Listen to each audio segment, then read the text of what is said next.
Hello guys, अब हामी खेतबाट घर जाँदैछौँ। यहाँ हेर्नु छपरीहरू, छपरीहरू त्यस्तो भ्यू हेर्नुहोस्, भ्यू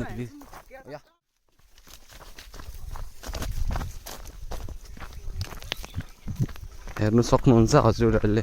मणिपुरको भ्यू छ, कस्तो छ भ्यू मणिपुरको। छेरीका साह्रै नै गल्यो त मुनि मुनि।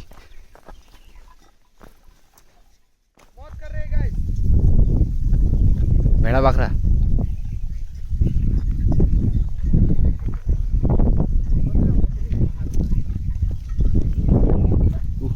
कश्मीर का व्यू देता है भाई ये मणिपुर।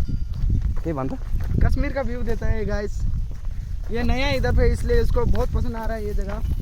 भन guys please support and share her his videos and short videos also. Like please comment, हाथ जोड़ के बता रहा है आपको सबको, ठीक है गाइस।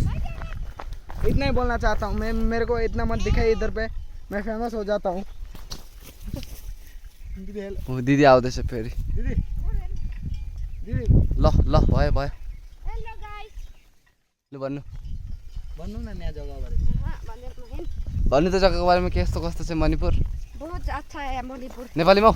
ए राम्रो छ नेपाल, लेकिन नेपाल रे के रे? नेपाल नहीं है ये। ल नेपाल राम्रो छ अरे सबैले भन्छ। हेर्दै जान्छ नेपालमा भन्छ, सरी मणिपुर। मणिपुरै गाइस। मणिपुर सरी। भिड पाखा रमाइलो छ घुम्नु चाहिँ। आउनु होला हजुरहरू पनि कोही कोही बेला टाइम मिलाएर आउनुहोस् होला। यहाँ मेरो भाइ मेरो दिदी। हाई भन्नु। Bye hi. Hi guys. ल हेर्नु गोरु हेर्नु। बल्ल मेन रोड आइपुग्यो अनि हेर्दै गर्नुहोस्। भेना अगाडि आएर उता बसिरहेको छु।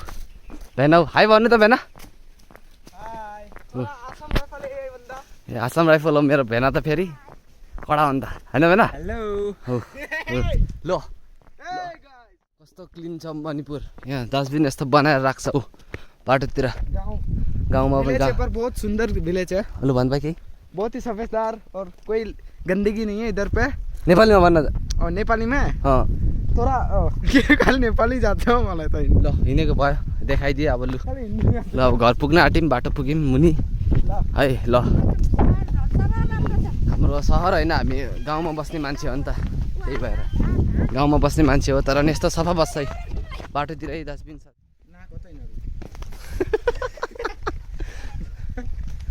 डर